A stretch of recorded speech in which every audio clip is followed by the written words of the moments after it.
Eu quero começar, presidente. Eu queria fazer só uma ponderação que você falasse um pouco mais alto, Tá bom, sabe? Porque a idade vai diminuindo a audição eu aqui. vou falar mais alto. Tá bom. Presidente, quando o senhor foi presidente do Brasil, que papel o Brasil passou a ocupar no cenário mundial? Olha, eu tinha alguns compromissos com o Brasil e com a minha história. E antes de dizer esse compromisso, eu queria primeiro agradecer a entrevista, dizer que é uma oportunidade extraordinária que você está me dando de poder colocar a verdade nua e crua, sempre desafiando qualquer empresário, qualquer juiz, qualquer promotor a provar qualquer deslize, sabe, da minha conduta ética e moral nesse país, da minha honestidade, e reafirmar que tem um inquérito mentiroso a meu respeito, uma acusação mentirosa e um julgamento mentiroso. E isso eu faço questão, eu tenho uns 20 anos de vida pela frente, de tentar provar a farsa e a montagem que fizeram para poder me colocar aqui. Presidente, nós vamos falar desses casos específicos, mas agora eu queria falar um pouco da sua presidência. Quando eu fui presidente da República, eu tinha um compromisso com a minha história, tinha um compromisso com o povo brasileiro. Ou seja, eu precisava provar que o Brasil tinha possibilidade de crescer, tinha possibilidade de melhorar a vida do povo. E você veja que eu fui muito comedido no meu discurso depois da vitória. Eu disse apenas o seguinte: se ao terminar o meu mandato, cada brasileiro ou brasileira estiver tomando café da manhã, almoçando ou jantando, eu já terei cumprido a tarefa da minha vida. Foi com base nisso que eu fui a Davos anunciar o programa Fome Zero, antes de anunciar em Porto Alegre, no encontro social que houve em Porto Alegre. E eu queria provar que os economistas não davam conta de resolver os problemas do Brasil com as discussões teóricas que eles faziam. No Brasil, você sempre discutia: é preciso crescer para distribuir ou distribuir para crescer? E nós chegamos à conclusão que era preciso fazer os dois concomitantemente. Era preciso crescer distribuindo e distribuir crescendo. Não dava para fazer as pessoas esperarem, como o meu amigo Delfim Neto dizia: primeiro o bolo vai crescer, quando o bolo crescer nós vamos distribuir. O bolo crescia, alguém comia e o povo ficava esperando, meu caro. E nós então resolvemos fazer isso. Eu também tinha como objetivo mudar a geopolítica internacional, fazer com que o Brasil passasse a ser protagonista da política internacional. Eu já contei com a ajuda de muita gente, eu tive a ajuda de muitos presidentes. Eu me sinto honrado de ter tanta gente que contribuiu comigo. Todos os presidentes do mundo contribuíram comigo, me tratavam bem, me respeitavam bem, a ponto do presidente do FMI, sabe, chorar 2 vezes comigo, discutindo a solução dos problemas brasileiros. E eu, quando deixei a presidência, eu tenho muito orgulho, porque o Brasil virou protagonista. Eu fui o único presidente do Brasil a participar de todas as reuniões do G8, menos a feita em São Francisco, convidada pelo Bush, que foi a segunda. E eu fui um dos artífices da criação do G20 para discutir a crise de 2008. Então, o Brasil virou protagonista, o Brasil passou a ser respeitado, o Brasil passou a ser levado em conta, os brasileiros que viajavam tinham orgulho de viajar com o passaporte brasileiro, e o Brasil estava propenso a se transformar na 5ª economia do mundo. Presidente, então como é que o senhor descreveria a forma como o Brasil e o senhor foram tratados de um momento em que o senhor deixou a presidência com popularidade alta, o Brasil parecia um poder, modelo emergente, de poder emergente? Vamos levar em conta uma coisa que eu digo para tentar fazer as pessoas entenderem o que aconteceu em 2014 com a Dilma, que é um pouco parecido do que aconteceu em 2009 com o Fernando Henrique Cardoso, com uma diferença. o Fernando Henrique Cardoso tinha o Temer na presidência da Câmara, tentando ajudar a aprovar as reformas, e a Dilma ganhou de presente o Eduardo Cunha, que trabalhava para não aprovar nada, para tentar fazer as chamadas, como é que fala? As propostas bombas. Pautas bombas. A pauta bomba. A Dilma mandava desonerar esse copo e vinha não apenas o copo, a garrafa, o bar, a esquina, a rua, ou seja, na verdade, trabalharam para prejudicar a presidenta Dilma. Essa foi a diferença básica. A segunda coisa, é importante lembrar que a Dilma, em 2012, tinha 75% de aprovação. Era a maior aprovação de um presidente naquela época, até mais do que eu, no final do seu primeiro mandato. Ora, então a Dilma, ela estava bem. Quando é que as coisas se desarranjaram? Eu acho que houve um descuido no trato da política externa, porque eu tratava com muito carinho. Eu sempre achava que política você não faz por e-mail, política você não faz por fax, política você não faz por Instagram, você não faz por Zap. Política é olho no olho. A Dilma subestimou, desprezou a política externa. Houve uma mudança. Obviamente que você não encontra um Celso Amorim em cada esquina do planeta Terra. O Celso Amorim, eu tinha ele, quando ele estava na ativa, como o mais importante ministro das Relações Exteriores do mundo. Eu sei o quanto o Celso era levado em conta. Eu sei o quanto o Celso era respeitado pela China, pela Rússia, pelos Estados Unidos. O Colin Powell, que era secretário de Estado americano, para escrever alguma coisa sobre a Venezuela, ligava para o Celso Amorim.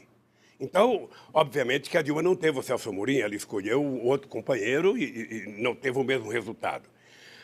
E política externa significa você ganhar confiança, significa você conversar com as pessoas, significa você ter paciência, significa você ouvir. E eu fazia isso com prazer, porque eu sonhava estrategicamente ter o Brasil entre os principais países do mundo na decisão da geopolítica internacional. É por isso que nós criamos o BRICS, é por isso que nós criamos o IBAS, que era Brasil, África do Sul e China, e Índia. A China queria entrar, a gente não deixava porque a China não era democrática. Presidente, por que aconteceu com o senhor e com o Brasil o que aconteceu? Olha, quando houve o impeachment da Dilma, o impeachment, eu diria, com base numa mentira deslavada, com base numa farsa montada, eu tinha certeza que o processo contra a Dilma era o início de um processo que teria que terminar em mim. Você deve ter conversado comigo algumas vezes e eu disse o seguinte: o impeachment não termina se não passar pelo Lula, porque eu não conseguia enxergar como é que tiro a Dilma para deixar o Lula voltar para a presidência do Brasil. E por que tinha que tirar o Lula? Olha, porque eu penso que no Brasil nós temos um problema, eu diria, psicológico coletivo na elite brasileira, que é não suportar a ascensão das camadas mais pobres do Brasil. Incomoda, é triste, mas incomoda os pobres estarem ocupando as praças que eram dos ricos, os pobres estarem frequentando os restaurantes, os pobres estarem viajando nos aviões que eles viajavam, os pobres estarem, sabe, ocupando um espaço de ascensão social que não estava previsto na elite brasileira desde o fim da escravidão. É importante lembrar, para a gente dizer o número correto, é que nesse período nós tínhamos tirado 36 milhões de pessoas da miséria absoluta e tínhamos elevado 42 milhões de brasileiros e brasileiras a um padrão de consumo de classe média baixa. Ou seja, as pessoas passaram a gostar de si mesmo, as pessoas passaram a estudar. Você acha que as meninas pobres do ProUni eram tratadas com deferência nas universidades? Não eram, não. Outras meninas, ao invés de ficarem orgulhosas de ter uma pobre na sua sala, às vezes tinham raiva. Você acha que as pessoas gostavam da gente financiar o FIES? Não, só quem recebia gostava. Você acha que as pessoas gostavam de eu ser um cara que só tem o 4º ano primário e ser o presidente que mais fez universidade na história desse país, que mais cuidou do ensino fundamental, que mais cuidou do ensino técnico nesse país? Você acha que eles admitiram isso com facilidade? Ora, então, eu penso que esse preconceito e essa coisa de não deixar o PT voltar para não permitir mais a continuidade da ascensão social, eles sabiam que comigo a coisa iria acontecer. Eu voltaria muito mais calejado, muito mais preparado, porque uma coisa que você deve se informar, até para me ajudar, é o seguinte: por que os empresários, até julho de 2014, faziam procissão, faziam fila no Instituto para pedir para eu ser candidato a presidente da República. Por quê? Olha, porque eles sabiam o que tinha acontecido no meu período de governo. Eles sabiam o quanto eles tinham ganho. Eles sabiam o quanto foi bom para a economia brasileira, o quanto foi bom para a indústria naval, o quanto foi bom para a Petrobras, o quanto foi bom para a indústria de etanol, o quanto foi bom para o pequeno e médio investidor. Eles sabiam disso. Aí depois que eu disse que não queria ser candidato, porque era um direito da Dilma ser candidato, essa gente bandeou, e não para o PT, essa gente bandeou para os tucanos. Foi um grande erro do senhor não ter sido candidato em 2014. Pode ter sido um erro meu, mas foi um erro em respeito ao direito da Dilma. Tá? Tinha muita gente que queria que eu fosse candidato, e eu dizia o seguinte: ela é a presidenta, ela tem o direito de querer ser candidata, a única chance de eu ser é se ela tivesse me procurado e falado do presidente Lula, eu acho que você deveria votar. Fora disso, não tinha hipótese. A presidente Dilma disse que o senhor deveria ter pedido ela para ser candidato. Veja, é uma interpretação dela, porque seria muito difícil eu chegar na Dilma, no Palácio do Planalto, ou na mesa da presidente, e falar: presidenta, saia que é minha vez agora. Você acha que eu ia fazer isso? Jamais. Eu aprendi a respeitar e achava que a Dilma tinha o direito de pleitear o segundo mandato. Presidente, eu queria falar do desenvolvimento da sua filosofia política, né? O senhor teve uma infância pobre e antes de chegar ao poder, o senhor tinha preocupação com a questão da fome, de os brasileiros fazerem 3 refeições por dia. Olha, aí é importante lembrar o seguinte: eu não gostava de política até 1978. Eu não gostava de sindicato até 1968, quando eu fui e fiquei sócio do sindicato de São Bernardo do Campo. E o que me fez ficar sócio foi uma agressão que meu irmão Frechico sofreu numa discussão numa assembleia. Aí eu entrei no sindicato e eu dizia, como eu era ignorante, eu dizia o seguinte: eu não gosto de política e não gosto de quem gosta de política. Isso em 1978. Aí veio as greves, sabe? As coisas foram crescendo. O Geisel mandou uma proposta de lei proibindo as categorias essenciais de fazerem greve, bancário, posto de gasolina, eu não podia fazer greve. Aí eu fui a Brasília. Quando eu cheguei em Brasília, eu descobri que não tinha trabalhador. Eu conversava com os deputados, de 513 tinha 2 trabalhadores.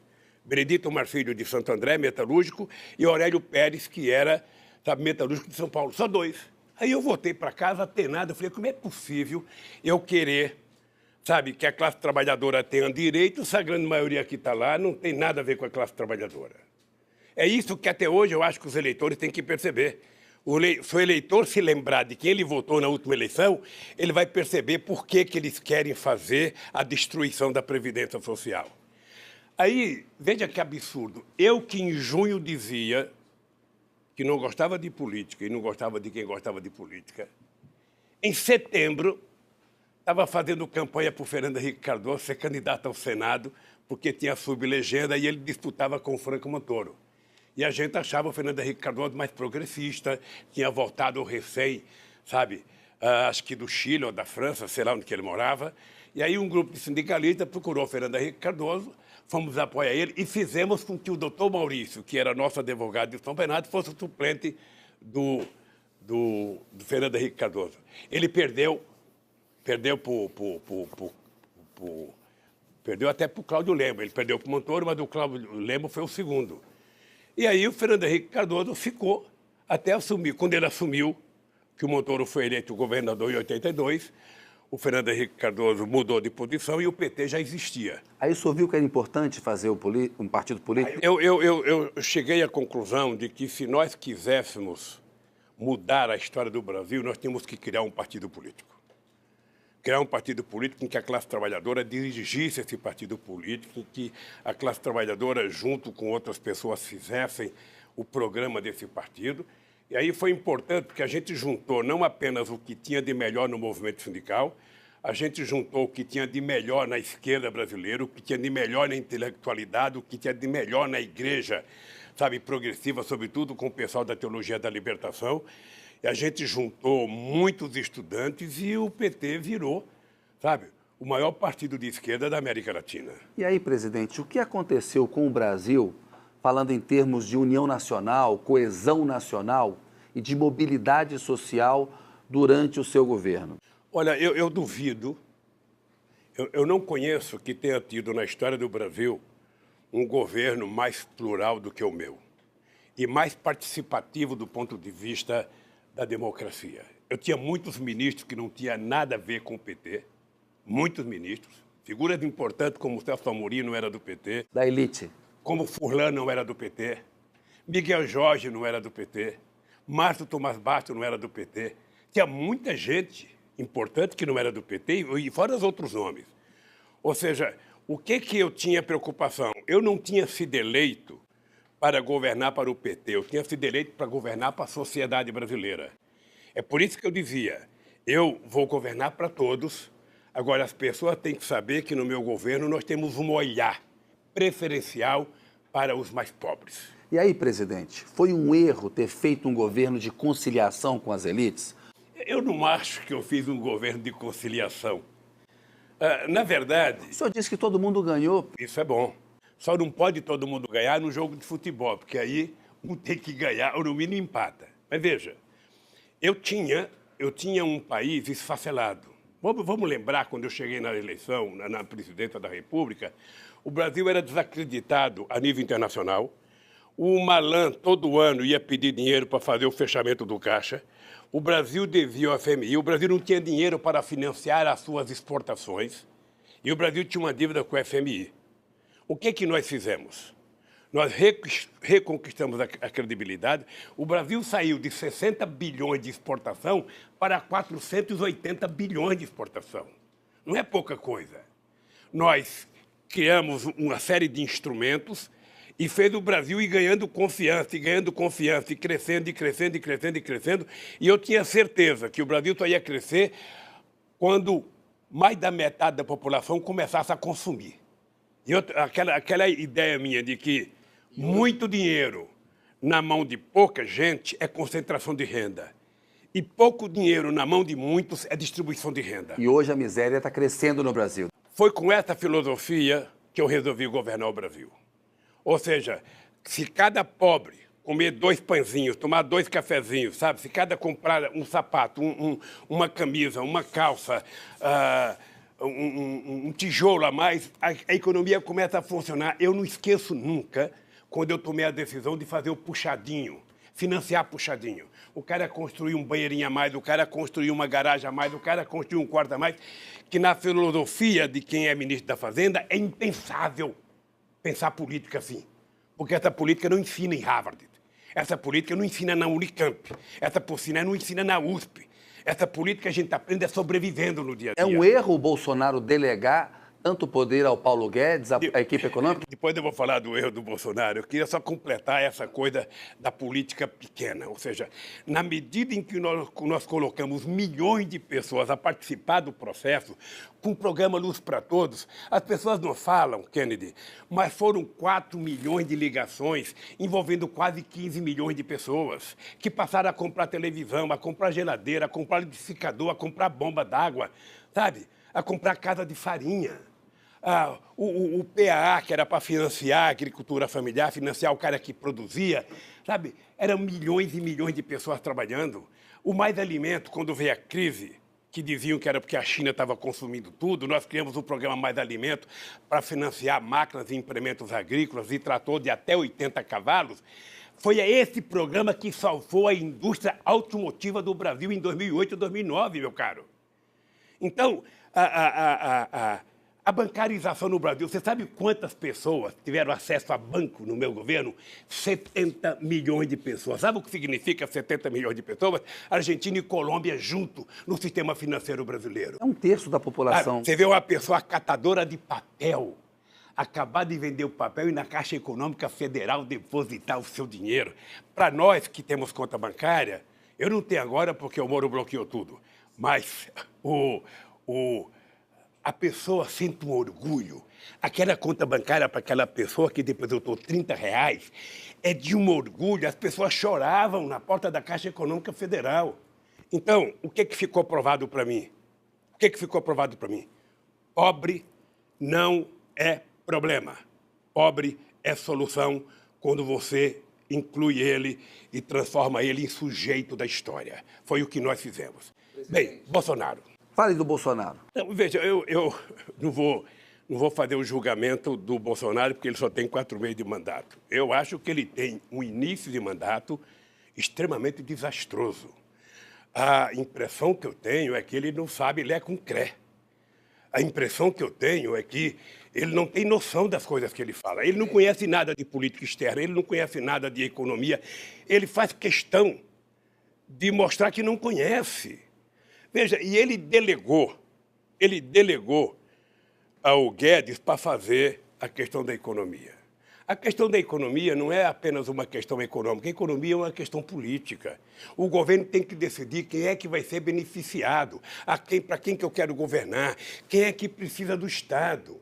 E como é que funciona a cabeça do Guedes? A cabeça do Guedes funciona, está pensando no mercado. Então, para o Guedes, se vai ter aposentado passando fome, se vai destruir a Previdência Social, sabe, pouco interessa, isso é dado estatístico. Mas, presidente... O que ele quer é contemplar o mercado. Mas a situação econômica do Brasil ela é muito mais grave hoje e o seu governo foi muito ajudado pelo chamado boom das commodities. E nós temos um problema fiscal. Vamos ver se é verdade isso. Quando eu estive no governo, o dólar, acho que era 2,60. E nós exportávamos metade do que exportamos hoje. Hoje nós exportamos o dobro com o dólar a R$4. Mas não é um fato que o boom das commodities ajudou? Mas valia para mim e valia para todo mundo. Acontece que com esse ministro de política externa, você não vai para lugar nenhum. Sabe, porque, Kennedy, presta atenção numa coisa que você não vai ouvir numa aula de economia. Presta atenção numa coisa. Tem 2 formas de um país crescer. Uma é o mercado interno. Uma é você produzir para o consumo do seu povo. E a outra é você produzir para exportação. Para exportar, você tem uma dificuldade. Primeiro, você tem que ter competitividade, você tem que ter qualidade, você tem que ter preço. Tá? O Brasil tem pouca chance de competir com os chamados países industrializados, porque esse ano mesmo diminuíram 46% do dinheiro da ciência e tecnologia. Sem investimento em ciência e tecnologia, você não vira competitivo. Então, o que acontece? Você precisa fazer um esforço incomensurável para vender. Você está lembrado que eu dizia em 2002, o meu ministro da Indústria e Comércio era um mascate. Eu quero que ele faça como aqueles turcos que é na porta da casa da gente vender pano. Ou seja, tem que bater palma na porta de cada país, tem que convencer os países. Eu viajava, levava empresário para tudo quanto é lugar para vender.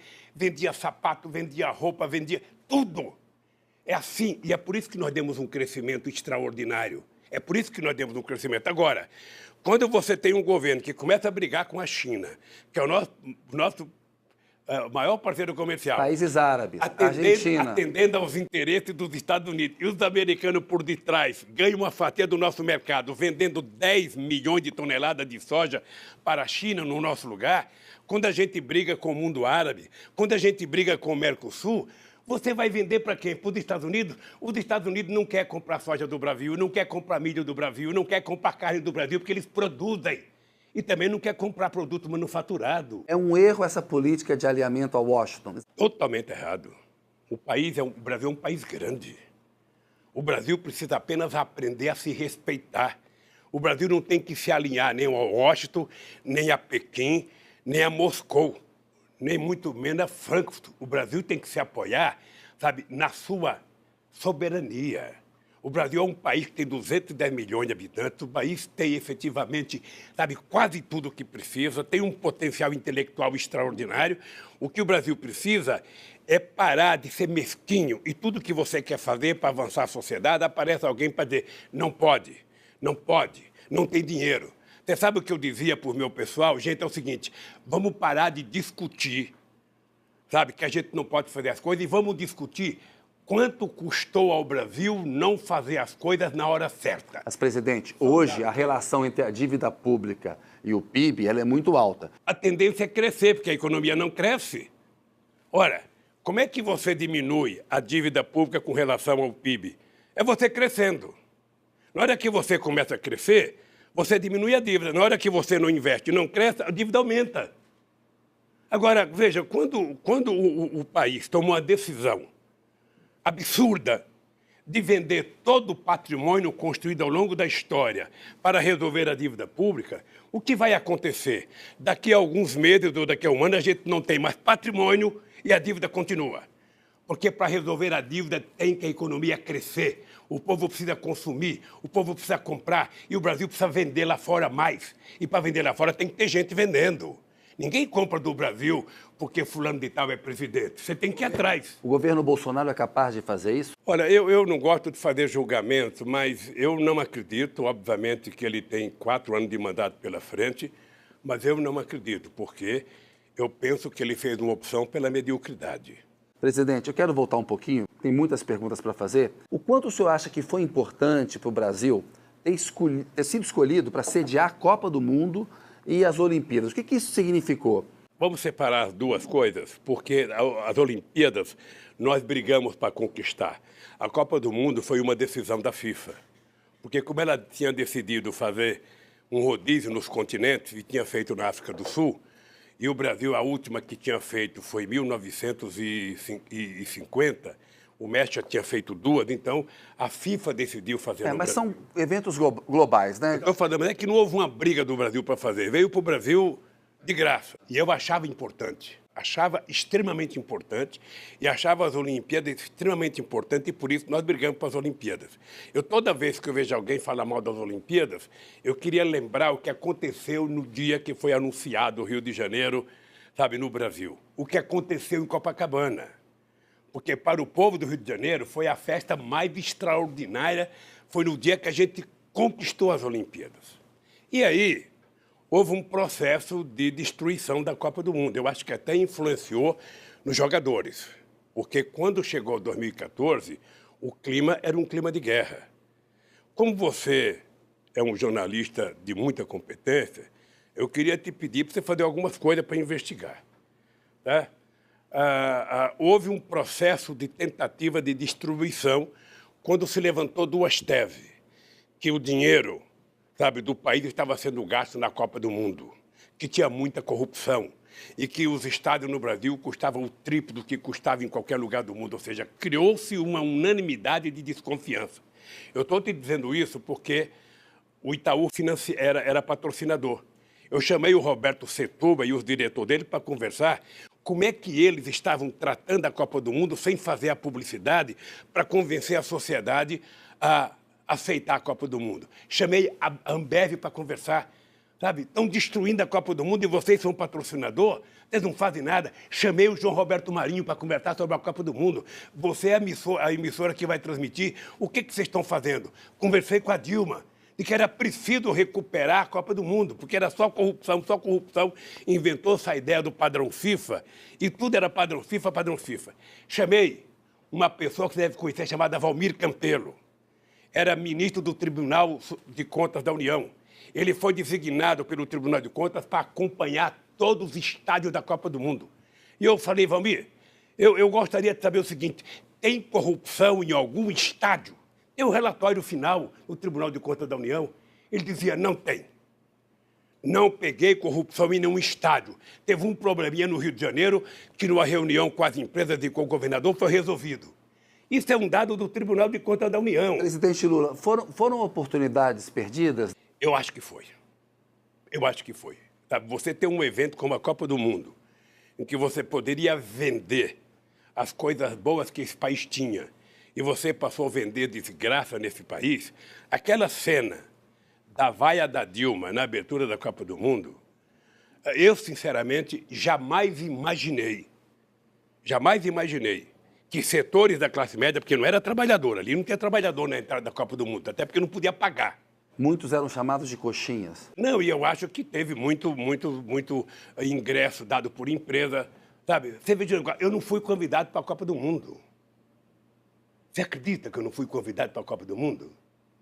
Você não pensa que eu fiquei frustrado em cada forma? Nem me convidaram para ir lá, até repartir a vaia com a Dilma, sabe? Então, aquilo foi um desastre para o Brasil. As Olimpíadas também? Não, as Olimpíadas é diferente, meu cara. As Olimpíadas, ela foi feita com tempo hábil da gente fazer o que tem de melhor. Eu lembro de um discurso que eu fiz quando eu voltei sabe, de Copenhague, dizendo para os presidentes das federações: vocês têm que elaborar um plano de metas para que a gente possa chegar nas Olimpíadas com o Brasil virando uma potência olímpica. Agora, isso dependia, na verdade, de quem cuida do esporte, não do presidente da República. Eu acho que foi uma oportunidade mal aproveitada pelo Brasil. O Brasil já estava tomado de ódio, já estava tomado de uma disputa insana, já estava tomado... E isso prejudicou o país. Na verdade, a gente jogou fora essas duas oportunidades. Esse ponto é importante. Por que aconteceram tantos protestos de rua no Brasil em 2013 e qual foi o real significado daquilo para a política brasileira? Você sabe que eu acho que até hoje nós não avaliamos corretamente o que aconteceu em 2013. Ninguém me convence de que aquilo foi porque a polícia de São Paulo bateu numa manifestação de 3 mil pessoas que estavam reivindicando 20% de diminuição no aumento do transporte e que a sociedade foi para a rua, sabe? Não acredito. Aquilo, na minha opinião, já fazia parte da arquitetura política de derrubar o governo, de tirar o PT do poder, porque era uma manifestação muito contra o PT. Nós começamos entendendo que era uma manifestação por reivindicação e não era por reivindicação. Eu vi alguns vídeos na internet, sabe, que teve, naquela época, 8 milhões de visualizações, 15 milhões, ou seja, era uma coisa que só podia ser, como é que fala, patrocinada por robô. O senhor não acha que eram protestos naturais? Não, não era natural. A Globo jamais cancelaria a grade dela para colocar manifestação. Ela não colocava isso nem no enterro do Roberto Marinho. A Globo cancelou sua novela para mostrar as manifestações. Você acha que isso é de graça? Porque era notícia. Mas notícia era a campanha das diretas, ela nunca suspendeu a novela para mostrar. Na verdade, aquilo era convocado pelo Jornal das 8, pelo Jornal das 7, por Ana Maria Braga, era convocado por todo mundo, era convocado na televisão. Ok, é o seguinte, eu não tenho... O senhor não está negando uma realidade? Não estou negando uma realidade. Eu não estou negando... A verdade é que naquele tempo a economia não estava mal. É importante lembrar que a economia cresceu, eu acho que 1,9% ou 2% naquele ano. É importante lembrar que a gente tinha pleno emprego, Kennedy. A gente não pode esquecer que em 2014 a gente tinha 4,3% de desemprego no Brasil. Você sabe o que significa isso? Significa Finlândia, Noruega, Dinamarca, Suécia, sabe? Holanda. O Brasil nunca teve isso. Significa que tinha um crescimento da economia de forma extraordinária. Eram 20 milhões de empregos nesse país. Era gente voltando do Japão, era gente voltando de Portugal, era gente voltando de todas as partes do mundo para trabalhar aqui, meu filho. Essa coisa era em 2013. E por que o governo Dilma, então, fracassou? Eu vou tentar mostrar o que eu acho de erro político. Veja, a Dilma ela utilizou uma política, talvez orientada pela equipe econômica, de desoneração. Eu fiz 47 bilhões de desoneração na crise de 2008. E, na época, eu fiquei muito nervoso porque a indústria automobilística brasileira não tinha nenhuma razão de paralisar. Ela paralisou a pedido das matrizes, porque era preciso sustentar a quebra deles nos países de origem. Eu fiquei muito nervoso, muito. Inclusive, tive uma briga muito séria com alguns empresários da indústria automobilística. Pois bem, então eu desonerei 57 bilhões para tentar recuperar a economia. E no ano seguinte crescemos 7,5%, correto? Eu acho, não sei se a Dilma ou o Guido a Dilma, não sei, mas de qualquer forma o governo começou a fazer uma política de desoneração sem levar em conta, primeiro, o compartilhamento. Se eu vou desonerar para uma categoria econômica, eu tenho que conversar com os trabalhadores para saber o que eles vão ganhar. Segundo, eu tenho que desonerar por um prazo determinado. Eu não posso desonerar para sempre. Eu tenho que utilizar aquilo, sabe, como se fosse o chuveiro da minha casa. Eu abro para tirar o sabão e depois eu fecho. Eu vou controlando aquilo. E nós fizemos 540 bilhões de desoneração entre 2011 e 2014. Eu não sei se o número é exato. E acabou com o superávit fiscal. O problema é que quando você tem uma torneira entrando, enchendo a caixa, e você tem uma torneira, sabe, saindo, e a que está saindo sai mais do que entra, uma hora acaba. Quando a Dilma percebeu Quando a Dilma percebeu... Presidente, mas além do erro na economia, ela cometia erros com o Congresso. Não foi um desastre combinar esse desprezo pelo Congresso, esse erro político e o erro na economia? Eu vou falar. Foi ou não foi? Primeiro, foi um erro, presidente. Primeiro, deixa eu terminar só o erro econômico. Então, quando a Dilma descobriu isso, a Dilma fez uma medida provisória, mandou para o Senado para acabar com a desoneração. O que o Senado fez? Devolveu. Porque ela se relacionava mal com o Congresso. Eu comecei a entrevista mostrando a diferença entre o Temer na presidência da Câmara do Fernando Henrique Cardoso e o Eduardo Cunha na presidência da Câmara da Dilma. Tá? Eu gostava de fazer política. A Dilma certamente não tinha a paciência que eu tenho. Sabe? E talvez isso tenha sido... Eu senti isso quando começou o processo de impeachment, que eu fui conversar com deputados e senadores. Eu nunca vi tanta gente falar mal da Dilma de uma pessoa como as pessoas falavam da Dilma. Sabe? É um negócio absurdo. E a Dilma estava recebendo como informações mentiras. As pessoas mentem para quem está no governo. E os deputados diziam para a Dilma, eu tenho tanto voto, nós temos tanto voto. Não tinha. Mas ela não ouvia as críticas, presidente. Eu conversei com o senhor tinha críticas à Dilma. Ela ouvia. Agora, não basta ouvir, é preciso você ouvir e mudar de comportamento.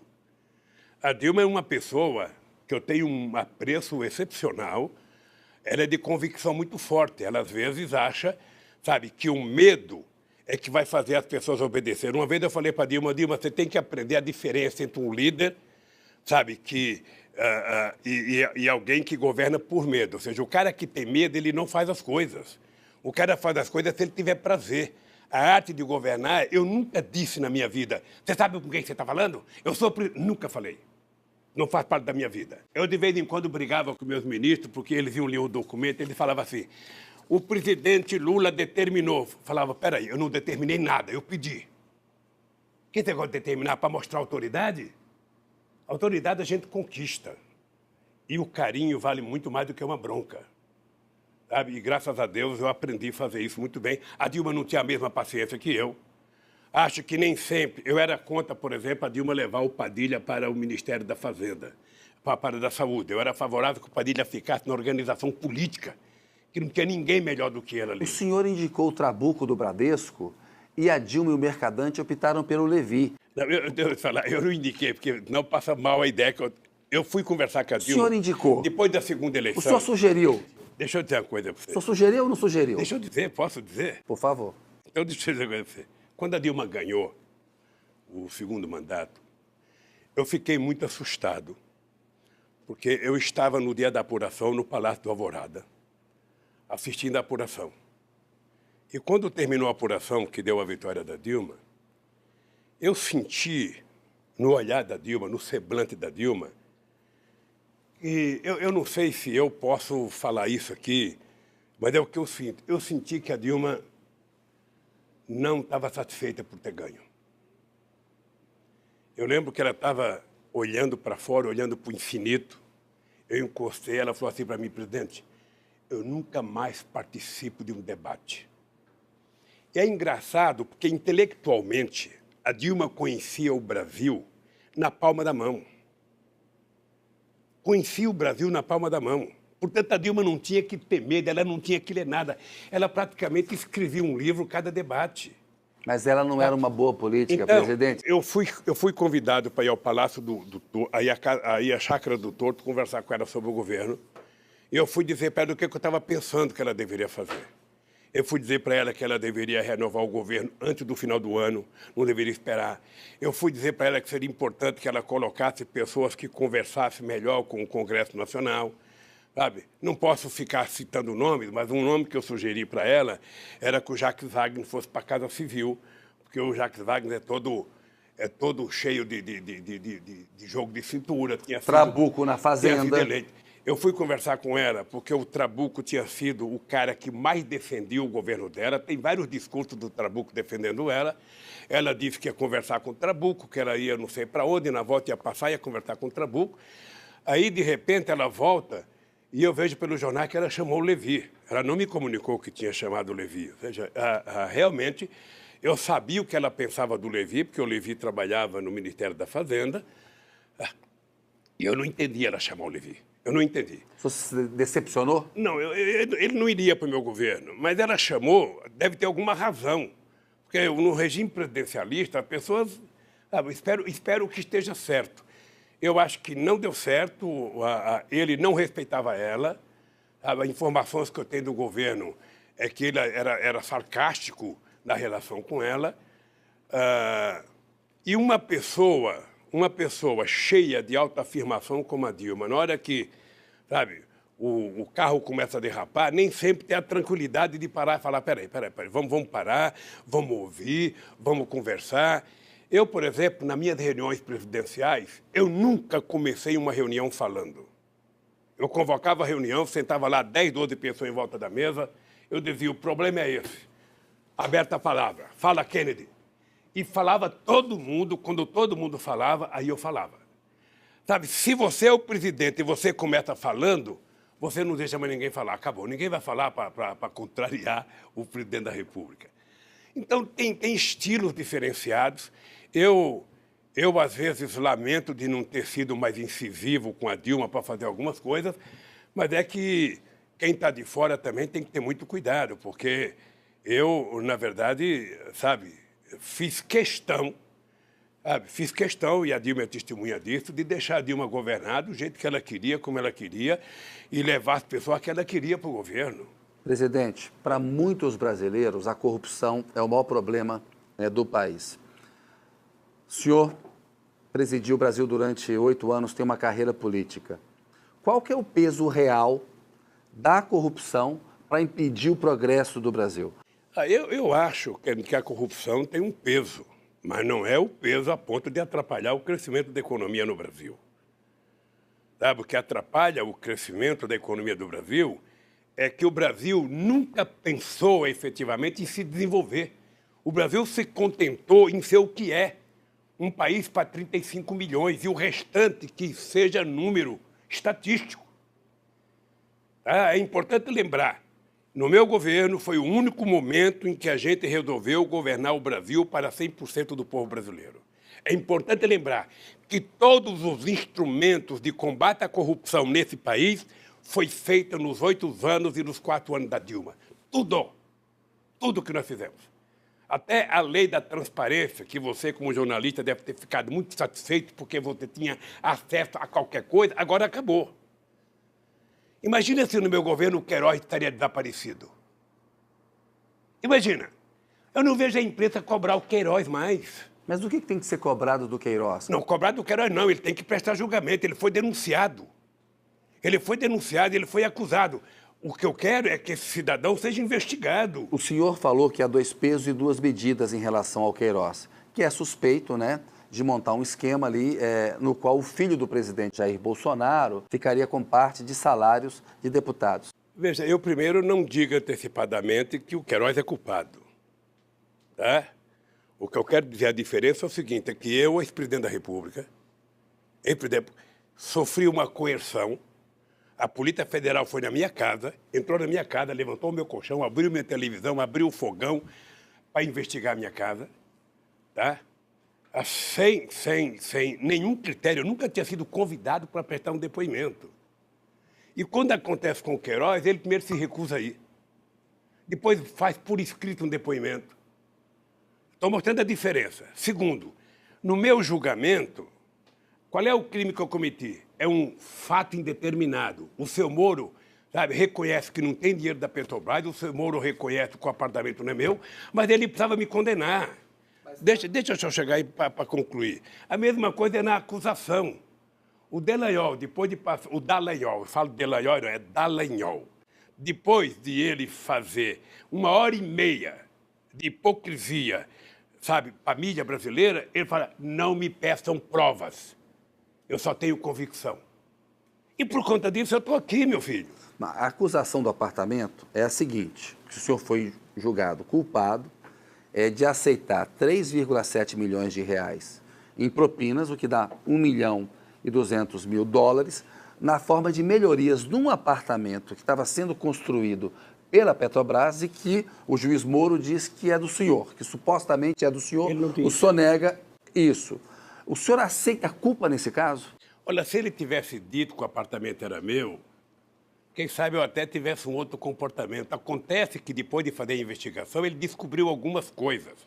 Ele descobriu no processo que a empresa offshore, que ele achou que era sócia da Petrobras e que comprou um apartamento lá do Panamá, essa empresa, na verdade, não tinha comprado um suposto apartamento meu. Essa empresa tinha comprado um apartamento da família Marim em Paraty e tinha comprado o helicóptero da Globo. Ele era dono disso, e não do suposto apartamento. Segundo, quando ele descobriu isso, a moça foi solta e não se falava mais nisso. O pretexto de me envolver com a Petrobras era porque havia uma necessidade de me trazer para Curitiba, para Lava Jato. Correto? Por quê? Porque era o seguinte, aqui é o coração da Lava Jato. Sabe? Eu não poderia ter que cair na mão do Moro, porque quem fez o pacto com a imprensa... O Kennedy, é importante lembrar que o Moro visitou a redação de todos os jornais, de todas as revistas, de todo o canal de televisão. O Moro não precisava ser juiz. Se ele fosse repórter, já valia a condenação, porque a imprensa recebia as acusações antes dos advogados. Hoje, no Brasil, você é condenado pela manchete do jornal. Você não é condenado pelo processo.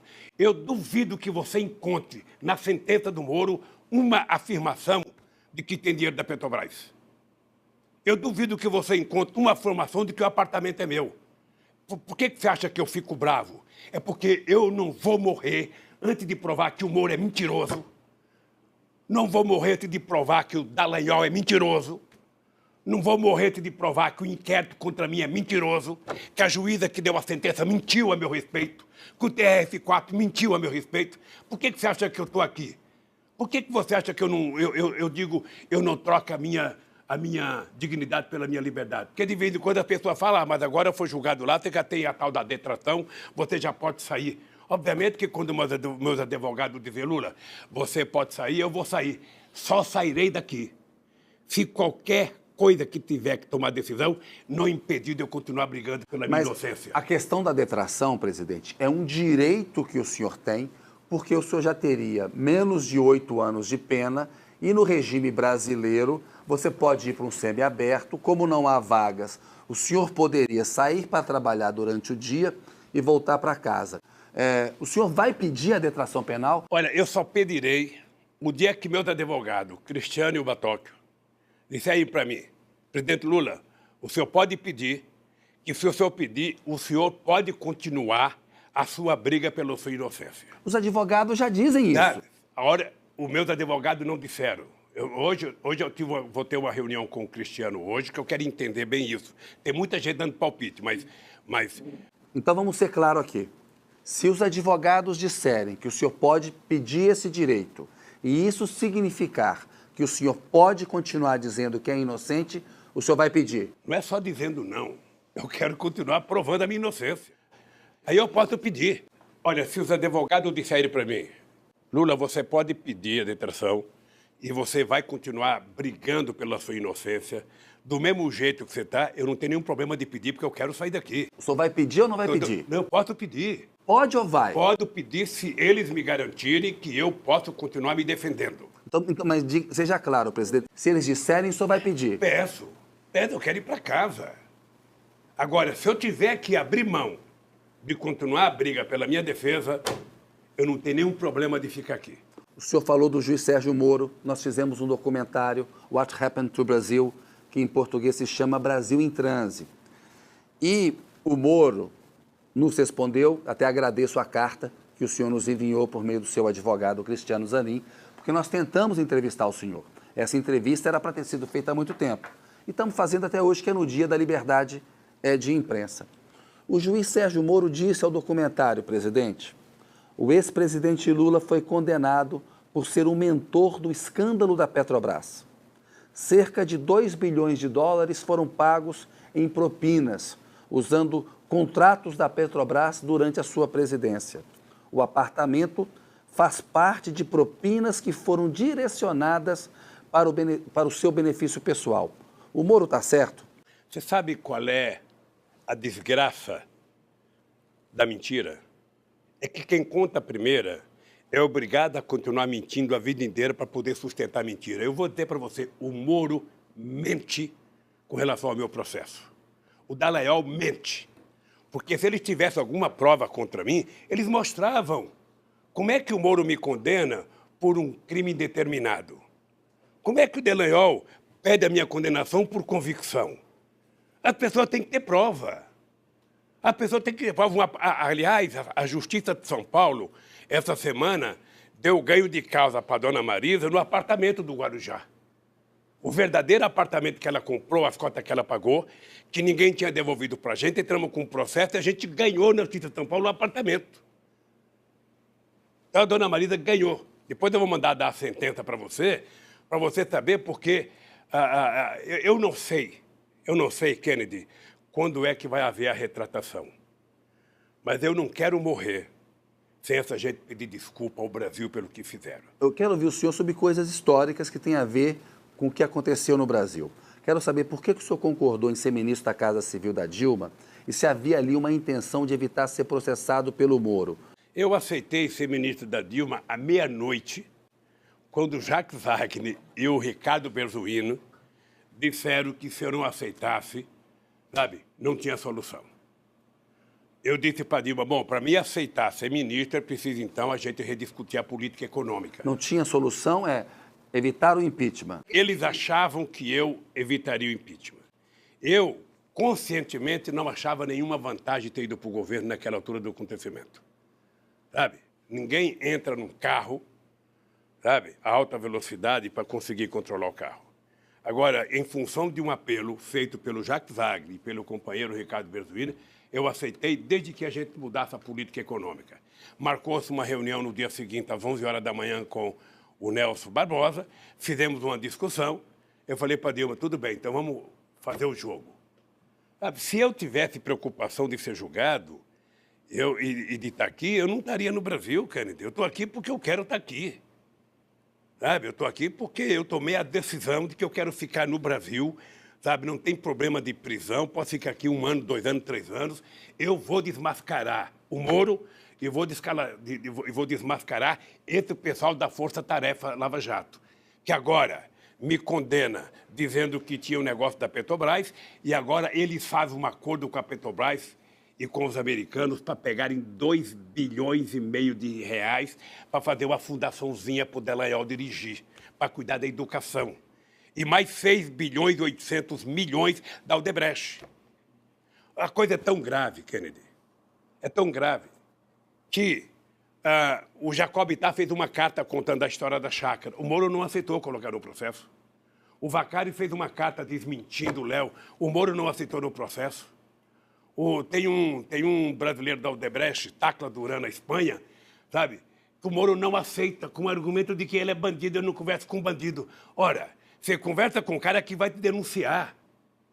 Então, meu caro, eu tenho que aproveitar o que eu sou, a idade que eu tenho, o que eu represento para esse país, para desmascarar essa farsa. Porque a Lava Jato, ela poderia ter cumprido uma tarefa importante de prender ladrão. Poderia. Sabe? Não pensa que eu não fico feliz quando o empresário que roubou vai preso. Agora, quando você prende o empresário que roubou, você não prejudica o trabalhador, não precisa quebrar a empresa. Porque, na minha opinião, essa força-tarefa da Lava Jato e o Moro estão a serviço do Departamento de Justiça dos Estados Unidos. Tem vídeo que você já deve ter tido acesso, de procuradores americanos festejando a minha prisão. Mas isso parece uma teoria conspiratória. Eu queria que o senhor falasse mais disso, porque é até relacionado à questão do petróleo, depois nós vamos falar da Venezuela também, porque o senhor relaciona isso à questão do pré-sal. Presidente, olha só, o Moro condenou o senhor, depois 3 juízes do TRF4, depois 4 do STJ. Como é que isso pode ser uma conspiração? Você assistiu às votações? Sim.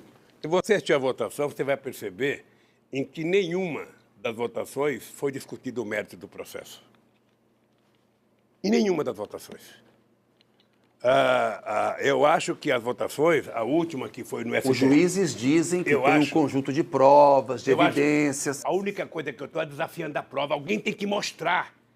Alguém, esse apartamento, esse maldito apartamento, se ele é meu, ele tem que ter um documento, ele tem que ter um contrato, ele tem que ter um pagamento, sabe? Alguma coisa tem que ser mostrada. Não é possível, não é possível, sabe, que alguém possa dizer que um apartamento é meu se eu não comprei, não morei, não paguei, não tem escritura. Que negócio é meu? Eu até no meu depoimento para o Moro, você está lembrado que eu perguntei para o Moro, escuta aqui, doutor Moro, o senhor já foi numa loja comprar sapato com a sua esposa? Você já viu que ela manda descer um monte de caixa e bota no pé, experimenta e não gosta, bota no pé? O senhor acha que na hora que ela vai embora sem comprar nenhum, o dono da loja pode exigir que ela pague os 10 que ela mandou descer? Você já viu alguém ser dono de um apartamento porque você foi ver e não comprou? Ora então, ô Kennedy, eu não tô brincando nessa história. Veja, eu não estou nessa por coragem, eu estou nessa porque eu fui criado e educado por uma mãe analfabeta. Eu, a vida inteira, tive vontade de chupar um chiclete de bola, aquele tempo chamava ping-pong. Eu nunca pude. Eu trabalhava com meu tio no bar, eu poderia roubar. Eu nunca roubei porque eu aprendi com a minha mãe. Acha que um cara que virou presidente da República, que tinha o status que eu tinha a nível mundial, que tinha o carinho que eu tinha a nível mundial, iria sujar a minha biografia por um maldito apartamento? Sabe? Acha que eu ia fazer isso? Jogar fora um patrimônio construído? Olha, se essa gente tivesse prova, essa gente me desmascarava. O meu julgamento no TRF4 foi uma farsa montada, sabe, articulada. 4 juízes se sentam numa sala e falam, sentença essa e vamos mudar. Agora mesmo no STJ. Até a multa é a mesma. É o seguinte, meu caro, quando o comandante do Exército, antes das eleições, vai dizer que o Lula não pode ser liberado, quando a Rede Globo de televisão faz mais de 100 horas de Jornal Nacional contra o Lula, e todo mundo sabe a pressão que é feita a cada próximo de julgamento, todo mundo com medo. Sabe, então, meu caro, é o seguinte, eu vou brigar pela minha justiça e quero a minha absolvição. A única coisa que me interessa não é ficar em casa. A única coisa que me interessa é a minha inocência. E eu vou brigar por ela até os últimos dias da minha vida. Como que o senhor reagiu quando o senhor soube, teve ciência daquele vazamento, daquele grampo, daquela conversa entre o senhor e a então presidente Dilma? Foi muito engraçado, porque eu acho que quando houve aquele vazamento, ali ficou claro que algo de anormal estava acontecendo no país. E naquele momento, a Lava Jato tinha aprisionado, sabe, o Congresso Nacional, a Câmara, o Senado e as Cortes Superiores. Estava todo mundo com medo. Tá? Porque não é possível que não haja um paradeiro. O Dallagnol, ele ameaçou fazer greve de fome contra a Câmara, ele ameaçou fazer greve de fome contra o Senado, ele ameaçou o procurador da época, o Janot. Mas a sua reação ao grampo? A minha reação ao grampo foi que o Brasil estava fora de controle. O Brasil não tinha mais autoridade. Tá? Porque um juiz de primeira instância fazer todos os desatinos que o Collor fez e a sustentação que ele tinha... Que o Collor fez, não? Que o Moro fez. Tá? O que ele fez, ele só podia fazer porque ele tinha conquistado uma coisa anterior, que era a unanimidade da imprensa. A unanimidade, ou seja, não importa que seja verdade, você fala e nós aqui transformamos em verdade. A imprensa é manipulada pelo Moro, na sua opinião? Não, ela foi acordada. O Moro fornecia à imprensa as informações em primeira mão, do jeito que ele entendia. A imprensa transformava a mentira do Moro em verdade, sabe? E aí o cara já estava condenado. Por isso, por que você acha que eu resolvi resistir? Por quê? Porque eu quero provar que eles mentiram. Eu desafio o Moro, ó, na tua frente aqui, olhando para a câmera, eu desafio o Moro, eu desafio o Dallagnol, eu desafio qualquer um do Ministério Público, porque eu gosto da instituição. Eu não confundo a grandeza da instituição com essa meninada de Curitiba. O mesmo vale para a Polícia Federal. É uma instituição que eu tenho um apreço muito grande. Mas alguns delegados que fizeram inquérito, nós vamos provar isso. Pode ficar certo que eu não sossegarei enquanto não provar isso. Sabe, de que houve uma armação e não tem conspiração, não, tem fatos, querido. Conspiração é quando você insinua. Mas quando você mostra o Dallagnol indo na Caixa Econômica registrar uma conta de 2,5 bilhões, sabe? Não é mais conspiração, é um dado concreto. Ele é que tem que se explicar. Ele é que tem que se explicar. É uma forma de corrupção? Eu acho. Se ele disse que eu montei uma quadrilha, a quadrilha é essa. Porque na tal da minha quadrilha ele não encontrou dinheiro. Na dele encontrou 2,5 bilhões, mais 6 bilhões e 800 milhões do acordo da Odebrecht. Sabe? Mais o Léo da UAS, que pagou 6 milhões, você conhece a história, pagou 6 milhões a diretores seu para confirmar a mentira dele. E nós ficamos sabendo porque um diretor que não recebeu entrou na Justiça do Trabalho para receber a parte dele. Ora, então, meu caro, então, Kennedy, O senhor acha se eu não aproveitar o que eu sou nesse país para tentar colocar a casa em ordem, porque esse país só vai melhorar quando a casa estiver em ordem, quando as pessoas estiverem se respeitando, quando as instituições estiverem funcionando. E aí, presidente, por que o senhor tentou concorrer à presidência em 2018 e qual foi o tamanho do golpe que o senhor sentiu quando o senhor foi impedido de concorrer? Eu tinha segurança de todos os advogados que cuidam da questão eleitoral, de que era humanamente impossível, pela legislação em vigor, eu ser proibido de ser candidato. O máximo que poderia acontecer era eu ser candidato sob júdice. Muitos ministros da Suprema Corte disseram, off the records, que o senhor não seria candidato, por causa da lei da ficha limpa que o senhor assinou. Todos advogados, todos, sem distinção, diziam que eu seria candidato. E para mim seria impugnado só depois das eleições. E eu tinha certeza que eu ia ganhar as eleições. Era humanamente impossível não ganhar as eleições. Obviamente que eu fiquei surpreso com o voto, sabe, do Barroso. Aquela invenção de última hora dele, até contra o Fachin, que naquela hora quis mostrar que estava democrático ali. Então, ali, quando eu tive que fazer a carta indicando o Haddad como candidato, eu percebi, sabe, que eu tinha perdido aquele assalto na luta de boxe. Para a história, é verdade que o senhor resistiu a assinar aquela carta, passou um tempão não querendo assinar? Não, a carta eu fiz sozinho aqui na prisão. Eu até fiquei fazendo uma brincadeira, dizendo que aquilo era como se eu tivesse, sabe, fosse uma mulher dando à luz e não tivesse ninguém para me ajudar a fazer o parto, sabe, porque eu tinha que assinar aquela carta. Foi uma carta, de um lado, eu tinha certeza que o Haddad faria uma bela campanha, tenho muita confiança no Haddad, acho o Haddad um quadro extraordinário para o Brasil, mas eu achei que eu estava saindo do jogo, porque eu trabalhava com a ideia que a campanha era uma grande oportunidade, sabe, de eu poder me defender e de poder mostrar quem era Moro, quem era Dallagnol. Eu tinha necessidade de mostrar. Falando de Moro e Dallagnol, presidente, é importante que o senhor responda a essas questões. Tem 8 acusações contra o senhor. Incluem lavagem de dinheiro, tráfico de influência. O senhor nega essas acusações, diz que não tem enriquecimento pessoal. Agora, não é um fato que a Lava Jato mostrou uma corrupção endêmica entre a política e entre os empresários e que o senhor não fez o suficiente para combater isso?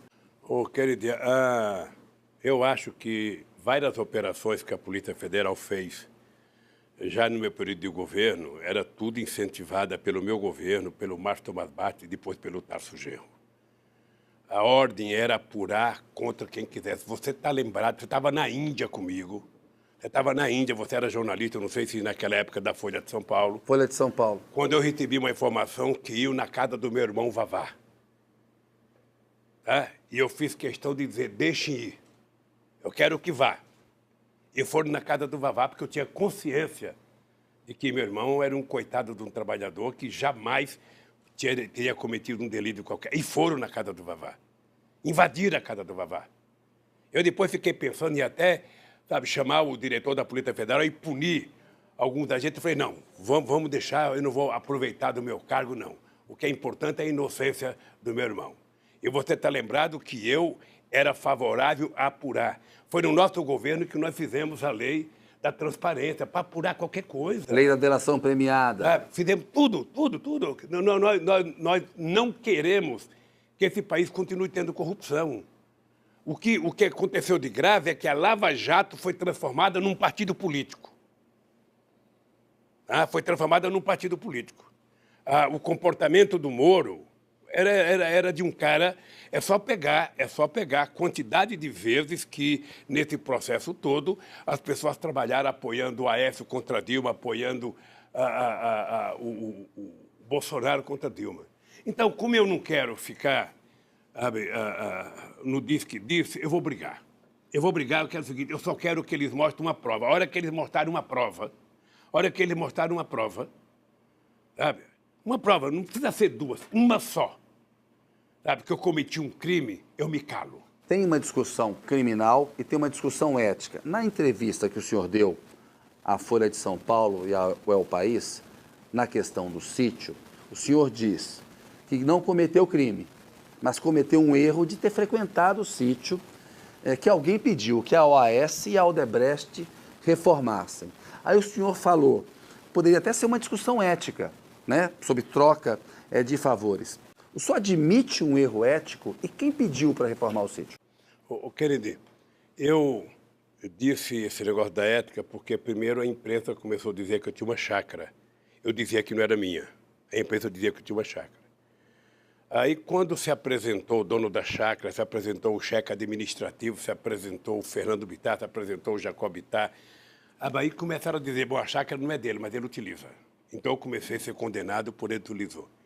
Eu disse, e é a mais pura verdade que eu direi na frente da minha bisneta, de que eu tive conhecimento daquela chácara dia 15 de janeiro, quando eu saí do Guarujá. Foi até motivo de uma briga minha com a Marisa, porque ela queria subir, eu não queria subir.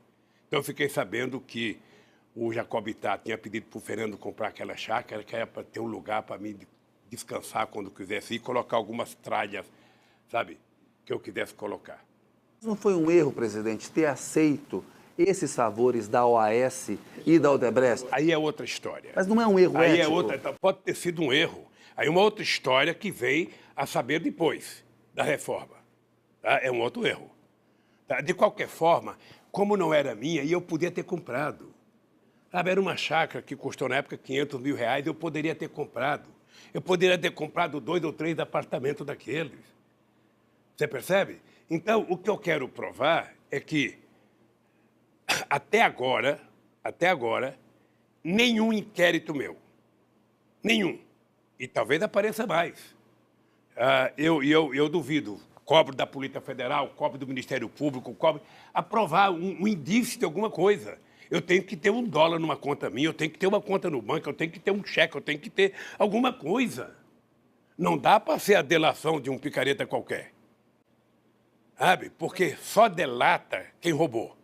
E só delata porque quer benefício. Mas a questão ética não decepciona o cidadão comum? Então, Por exemplo, no documentário, o Eduardo Lisboa fala, eu votei no Lula em 2002, ele faria um grande governo, mas depois apareceu tudo aquilo e eu me decepcionei. Eu não sei quem é o Eduardo Lisboa. Está no documentário. Mas quero agradecer pelo fato de ele ter votado em mim. Explicar para o povo. Se eu votei em você, e depois aparece a quantidade de denúncia que apareceu contra mim no Jornal Nacional, na Folha de São Paulo, no Estado, no Globo, na Veja, na Isto É, na época, sabe? Obviamente que eu faria, puta, esse cara realmente não merecia o meu voto. Por que você acha que eu brigo? Eu brigo exatamente para recuperar a confiança dessa gente que acreditou nas notícias. Sabe? Eu brigo exatamente por isso.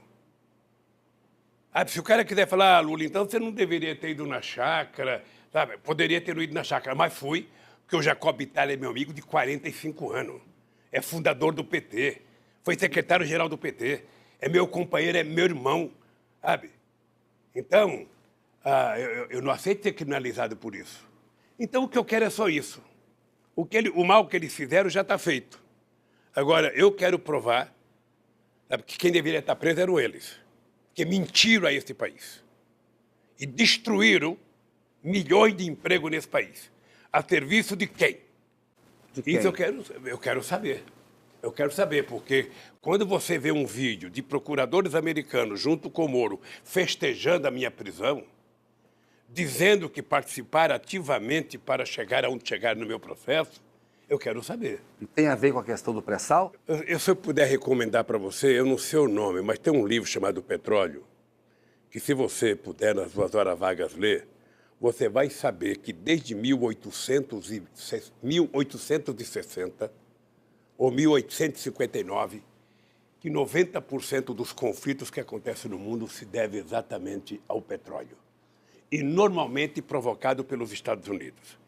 Então, o que está acontecendo, quando nós descobrimos o pré-sal, presta atenção numa coisa. O pré-sal está a 200 milhas das praias brasileiras. 200 milhas são quase 300 quilômetros. Né? Está na divisa. Era 150 o METS que aumentou para 200. Ou seja, quando nós anunciamos o pré-sal, em 2007, logo em seguida os americanos recuperaram a quarta frota que tinha sido desativada depois da Segunda Guerra Mundial. É muita coincidência, meu caro. Quando eles anunciaram isso, o que eu fiz? Propus à Unasul a criação de uma instituição dos militares da América do Sul, Conselho Sul-Americano de Defesa, para garantir a nossa tranquilidade aqui. Sabe, então, o petróleo é tudo, sabe, que motiva a guerra do Iraque, a destruição da Líbia e agora o Brasil. Por isso é que o Lula tinha que ser odiado e a Dilma, porque a gente criou a lei da partilha, porque a gente dizia que o petróleo era nosso, porque a gente criou fundo educacional com o petróleo, e não é possível, o petróleo tem que ser das grandes empresas petroleiras, é por isso que estão desmontando a Petrobras. Quero falar do petróleo, até por causa da coisa da Venezuela, e nós vamos entrar numa área internacional. Mas tem algumas questões que eu quero fazer para o senhor, e eu estou preocupado com o tempo. Uma é a questão da cobrança da autocrítica ao PT. Por quê? Tem uma derrota eleitoral importante. Segmentos que votavam no PT deixaram de votar e há uma cobrança, porque tudo que se descobriu na Petrobras tem uma corrupção endêmica mesmo. Aconteceram casos de corrupção ali. Não cabe uma autocrítica, presidente, sobre o que aconteceu? A única coisa que eu estranho é a obsessão, nesses últimos anos, de cobrar do PT uma autocrítica. E de não cobrar do PT, sabe, as políticas extraordinárias que nós fizemos nesse país. Eu nunca vi ninguém cobrar autocrítica do Fernando Henrique Cardoso. Eu nunca vi ninguém cobrar autocrítica do comportamento de setores da imprensa. Sabe, é o seguinte, o PT faz autocrítica todo santo dia. O PT Qual? faz autocrítica. Qual é uma autocrítica importante na questão da corrupção? Veja, por que o PT faz autocrítica, querido? Porque quem tem que fazer críticas ao PT é a oposição. Eu, às vezes, acho que as pessoas cobram a autocrítica do PT porque não tem crítica. Então, as pessoas querem que o PT diga o cartão seu defeito. O PT tem muitos defeitos. O PT é um partido construído de seres humanos que erram, que acertam. Mas as nossas virtudes são infinitamente maiores. Olha, como é que o Lula pode fazer autocrítica da indicação de diretor da Petrobras para o Conselho indicar? Como é que pode? Como é que o Fernando Henrique Cardoso indica, como é que o Bolsonaro indica, como é que todo mundo indica? As pessoas. Olha, quem é que denunciou que o Paulo Roberto era ladrão uma vez na vida? Nem a Polícia Federal, nem o Ministério Público, nem a imprensa, nem o Sindicato dos Trabalhadores, nem o Conselho da Petrobras. Olha, por que eu vou fazer autocrítica? Olha, se eu voltasse, eu vou fazer autocrítica porque indiquei ministro da Suprema Corte? Eu não indiquei para mim, indiquei para a Suprema Corte. Então, veja, eu tenho autocrítica a fazer. Eu acho que eu poderia ter feito mais pelos pobres e não fiz. Eu poderia ter feito mais investimento e não fiz. Mas eu quero que as pessoas reconheçam quem é que investiu mais em ciência e tecnologia, mais em educação primária, mais em educação fundamental, mais em ensino técnico, mais em universidade, mais em ciência e tecnologia, quem é que investiu mais nos pobres nesse país, quem é que levantou a moral desse país. Essas coisas que eu quero discutir. Agora eu fico cobrando do PT, dando autocrítica, e eu não vejo cobrar dos outros. Alguém, por exemplo, já cobrou autocrítica da história desse país? Então, é o seguinte, olha, nós temos defeitos. Temos defeito. E se tem um governo que foi atacado, sabe, quantos jornalistas você pensa que tem com a tua seriedade no país? Tem poucos, Kennedy. pessoas que têm coragem de falar bem quando é obrigado a falar bem, quando tem necessidade, e é capaz de criticar. Sabe, na hora que tem que criticar. Quantos tem, Kennedy? Esse país virou um país... Há vários jornalistas. Tem você, tem Jânio de Freitas. Você conta nos dedos. Nessa mão aqui que só tem 4. Sabe? Você vai contando nos dedos os caras que escrevem. Sabe, com seriedade. Então, Kennedy, é o seguinte, olha, o PT perdeu as eleições. Eu lamento que não tenha sido o PT que perdeu, tenha sido o povo brasileiro que perdeu. O Collor teve 39% dos votos do total desse país. 57% dos válidos, correto?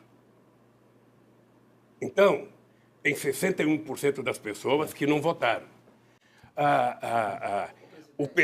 As pessoas se dirigiram à urna, sabe, em outubro, com ódio, demolida por um antipetismo, sabe, a ponto de pessoas acreditar que o Lula era comunista, que não sei quem era comunista, ou seja, é uma doença mental grave que foi tomada... Era uma situação difícil. E o senhor respondeu para o documentário que se o senhor tivesse sido candidato, o Bolsonaro não seria presidente hoje. Por quê? Eu teria ganho no primeiro turno. Você sabe por quê? Porque eu tenho uma relação com a sociedade que é muito mais uma relação da sociedade comigo do que do Lula para ela. Ou seja, eu sei o que eu fiz nesse país. Eu sei o que aconteceu nesse país. Se tem uma pessoa que tem os números na cabeça, eu tenho. Eu lembro que quando eu ia fazer um debate, eu ficava citando até a quantidade de poste que se ia colocado no Luz para Toda, a quantidade de fios, a quantidade de vezes que dava para enrolar a lua. Sabe? Eu tinha noção das coisas que eu tinha feito, eu tinha noção da alegria de um cara entrar numa universidade pelo ProUni. Eu tinha noção disso. Sabe? Então, eu tinha certeza que eu ganharia as eleições. Tinha certeza. Agora, eu não vou ficar chorando leite derramado, correto? Eu agora quero trabalhar para recuperar o prestígio do PT, para recuperar o prestígio da esquerda, para limpar o meu nome e para mostrar, na verdade, quem é, sabe, que cometeu crime nesse país. Vou correr agora um pouquinho na entrevista com o senhor aqui, queria a sua ajuda. Qual foi o peso do episódio da facada para a vitória do Bolsonaro? Olha, eu estranhei aquela facada, estranhei como é que se deu a apuração daquilo, estranhei como é que o segurança protegeram o cara da faca, estranhei a contratação de um advogado, estranhei o isolamento do cara, uma série de coisas que muita gente tem dúvida na sociedade. E a facada, se foi uma coisa perigosa para o Collor, para o Bolsonaro, a verdade é que a facada o protegeu de mostrar quem ele é, na verdade, se ele tivesse participado dos debates. E quem ele é, na verdade? Aí a canalice nesse país. Quando eu fui candidato, que eu não participei de um debate, colocaram uma cadeira vazia. Fernando Henrique Cardoso não fez nenhum debate, em 94 e 98, nunca colocaram uma cadeira vazia. O Bolsonaro não foi no debate, foi da entrevista na Record. E não colocaram uma cadeira vazia e nem levaram o Haddad para dar entrevista. Numa demonstração inequívoca, sabe, do comportamento falacioso da imprensa nessa eleição de 2018. Então, meu caro, eu ganharia as eleições com isso mesmo. Porque em 80... Porque em 2018. Só lembrar em você uma coisa. Só lembrar em você uma coisa. Em 2010, eu fui apoiador da Dilma.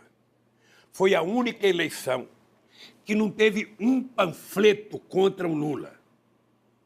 Eu era unanimidade no meio político. Até o governador Serra, que era o adversário da Dilma, começou a campanha dele fazendo uma propaganda que era amigo do Lula. Eu sou amigo do Lula. Procura alguém que falou mal do Lula em 2010. Eu saí do governo unanimidade nesse país. Unanimidade. Era 87% de bom e ótimo, era 10% de regular e era 3% de ruim e péssimo. Então, meu caro, depois do que a imprensa fez comigo, Kennedy, você sabe que eu não sou de lamentar, porque eu sempre acreditei que eu ia derrotar, mesmo falando mal de mim.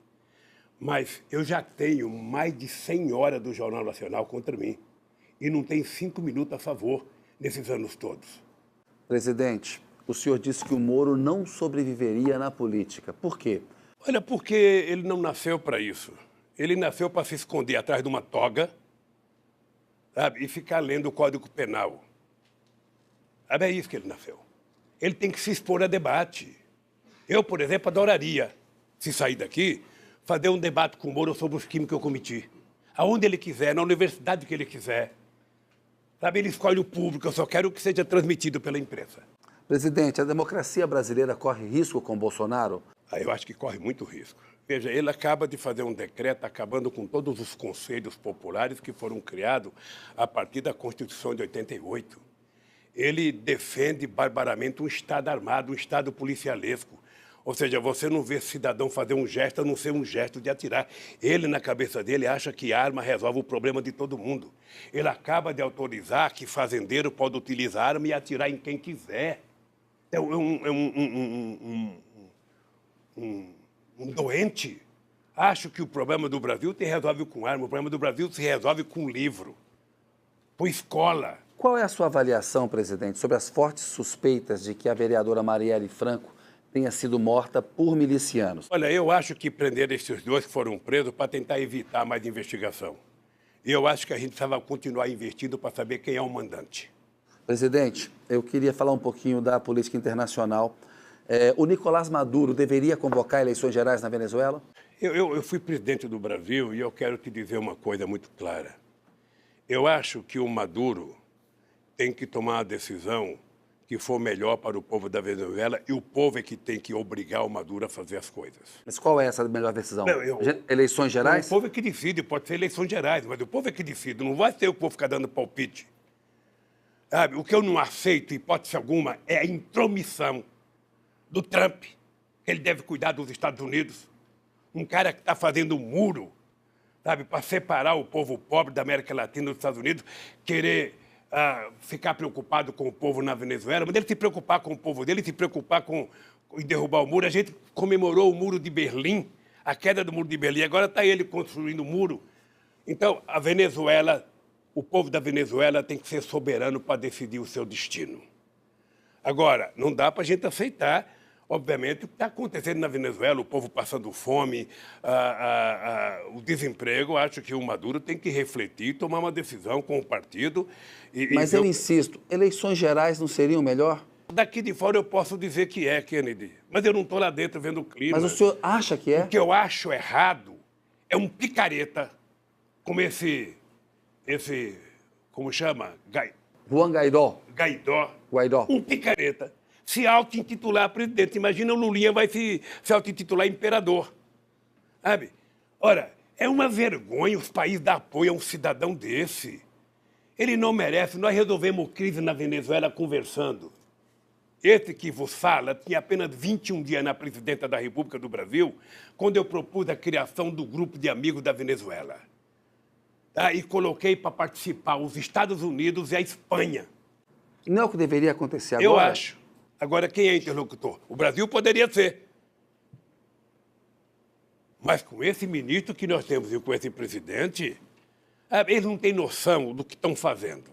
Essa gente precisaria saber o seguinte: se essa gente pegasse uma caneta, um economista, e fizesse uns cálculos, quanto custou a Guerra do Paraguai, traduzida em dinheiro de hoje, eles iam saber que qualquer coisa vale mais a pena do que uma guerra. Agora, para os Estados Unidos é bom, porque ele só faz guerra longe, longe, longe. Que efeito teria uma invasão da Venezuela usando o território brasileiro como apoio, como aventam alguns do governo Bolsonaro? Seria desastroso, por todos os aspectos. Seria desastroso politicamente, economicamente e militarmente. Sabe, o exército brasileiro não está preparado para a guerra. O exército brasileiro está preparado durante muito tempo para procurar inimigos externos. A partir da Constituição... Inimigos internos. Internos. A partir Você falou externos. Não, internos. A partir da Constituição de 88, nós conseguimos criar o conceito de que as Forças Armadas ela é importante para o Brasil para defender a nossa fronteira contra possíveis ataques externos. Tá? Então, você sabe que quando eu cheguei na presidência, você sabe que os nossos soldados eram liberados às 11 horas porque o exército não tinha dinheiro para pagar o almoço? Você sabe que tinha soldado que não tinha coturno? Você sabe... E por que, presidente, o general Vilas Boas fez aquela manifestação no Twitter e quis que o senhor ficasse na cadeia? Tem a ver com a Comissão da Verdade? É bem possível. É bem possível, porque a gente tem duas instituições no mundo, que é a Igreja e que é as Forças Armadas, que não aceitam ser fiscalizadas. Graças a Deus, o Papa Francisco está quebrando esse tabu, está fiscalizando a Igreja Católica. Tá? O Exército Brasileiro, os generais de hoje, não tem nenhum problema com a Comissão da Verdade. A Comissão da Verdade está preocupada com uma coisa que aconteceu em 1964, 1968. Nenhum deles era sequer sargento, era tudo moleque na época. Olha, se eles cometeram um erro, você veja na Argentina... Mas eles defendem o que eles fizeram, diz que atuaram para evitar um golpe. O problema do Brasil é outro. É que a nossa cultura é uma cultura um pouco, sabe... Se de um lado a gente agradece, do outro a gente fica, às vezes, até constrangido. Aqui tudo tem um acordão. Tá? Pensa num país que não gosta de uma briga, é o Brasil. Tudo. Você pegar a história do Brasil, toda vez que o povo esteve em ascensão, para chegar perto, houve um acordão. Assim foi para a independência do Brasil, assim foi para a aclamação da República, assim foi na eleição de Tancredo Neves, assim foi na Constituinte, assim foi na questão da anistia. Então, é justo que as pessoas que tiveram parentes mortos estejam brigando para saber onde estão os corpos dos seus parentes. E eu não acho justo os militares ficarem escondendo o que o tataravô deles fez. Eu não acho justo. Presidente, o senhor tem uma experiência internacional grande, a gente vê o fenômeno Trump nos Estados Unidos, na Hungria a extrema-direita está no poder. Eu queria uma análise do senhor sobre as razões para esse fenômeno global que é o crescimento dessa extrema-direita. Eu não sei se chega a ser um fenômeno, talvez a gente estivesse mal acostumado. Mas vamos pegar o grande fenômeno de 1980, com a eleição do Riga e com a eleição da Margaret Thatcher, que implantaram a chamada globalização. Ali foi uma coisa muito forte. Você tinha o Riga, você tinha a Margaret Thatcher, você tinha o Helmut Kohl, presidente da Alemanha, que aí era uma potência de direita governando o mundo. Olha o que está acontecendo agora. Houve uma evolução dos chamados setores mais progressistas da sociedade em toda a Europa e na América do Sul. Passou-se 10, 15 anos, a direita está voltando. Por quê? Porque certamente nós erramos e porque certamente na Europa, sobretudo, o discurso contra estrangeiros é muito forte, sabe? Sobretudo em momento de crise. Eu notei uma coisa quando começou a crise de 2008, na primeira reunião que nós fizemos, melhor, a segunda reunião que fizemos em Londres, em que a gente decidia que possivelmente a gente deveria lutar muito fortemente contra o protecionismo e que a gente deveria aproveitar a crise e fazer investimento nos países pobres para que eles pudessem financiar de forma mais barata máquinas para se transformar em países industrializados. Não aconteceu nada disso. O que aconteceu é que houve o protecionismo. Então, as pessoas, os discursos de direita na Europa é contra turco, é contra árabe, é contra africano, é contra gente do Afeganistão. É uma loucura, uma obsessão. Estou perdendo meu emprego por causa, sabe, do estrangeiro. Aqui no Brasil, eu era presidente quando começou essa crise. O que eu fiz? Eu legalizei 150 mil bolivianos. Legalizei 150 mil bolivianos, para mostrar o seguinte, não é a imigração que causa problema. Qual é a sua opinião sobre o Brexit, que é a possibilidade de saída do Reino Unido da Europa? Eu não tenho uma opinião formada. Eu, se fosse inglês, não votaria para sair. Por quê? Porque eu acho que vai ser mais difícil para a Inglaterra sobreviver, sabe? Comercialmente é importante. Tanto é verdade que eles agora estão preocupados, sabe? Mas eu acho, Kennedy, que a construção da União Europeia foi uma coisa muito forte para a democracia mundial. A construção da União Europeia foi uma coisa muito forte que deveria servir como exemplo de convivência pacífica na diversidade. Lamentavelmente, tem ajuste que precisa ser feito. E eu acho que a situação da Inglaterra é uma situação delicada internamente. Sabe? Se a Europa começar a criar confusão para produtos de exportação da Inglaterra, vai ser muito ruim. Agora, como eu não estou lá, o que eu estou dando é apenas um palpite. Presidente, vamos correr aqui que estamos quase acabando. Eu quero fazer todas as perguntas para o senhor. Para a esquerda brasileira vencer em 2022, ela precisa se unir para ter mais chance, como a gente viu acontecer agora na Espanha, E aí o Ciro, setores do MDB, moderados, têm que estar juntos com o PT? Olha, eu tenho a memória histórica porque eu participei de todas as eleições no Brasil até 2006. Eu fui candidato em 89, 94, 98, 2002, 2006. Muitas delas houve vários candidatos da esquerda. O Ciro Gomes saiu candidato 2 vezes quando eu fui candidato. Garotinho saiu candidato. E depois a gente se juntou. Mas para vencer o Bolsonaro, essas forças conservadoras em Veja, 2022... O problema do Bolsonaro é que nem ele acreditava. Houve um certo menosprezo à candidatura do Bolsonaro, porque nem ele acreditava. O Bolsonaro já estava contente com 15%. Ele jamais imaginou ter isso, pela figura histórica dele, pela trajetória histórica dele. Então, se tem um cara, sabe, que ganhou sem querer, foi esse homem. Sabe? Ele não estava... ninguém acreditava nisso. Eu duvido que tenha um político experiente que acreditasse nisso. Talvez seja isso que tenha feito ele ganhar. A animosidade criada contra a classe política, o PSDB está no poço que estava, e ele ganhou. Tá? Obviamente que a esquerda poderia ter se juntado no segundo turno. Para isso é que nós criamos o segundo turno.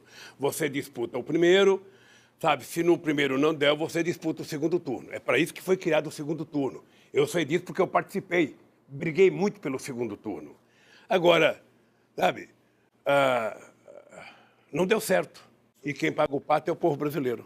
O senhor disse que o ex-presidente Fernando Henrique Cardoso não tem jogado da forma que o nome dele merece. Que gesto concreto o senhor esperaria do Fernando Henrique Cardoso? Veja, é difícil ficar fazendo o julgamento de um homem de 86 anos, acho, de idade. Ou seja, eu acho que ele dessa idade, um cara com 86 anos não tem que ter mais agenda, não tem que ter mais nada, faz o que ele quiser.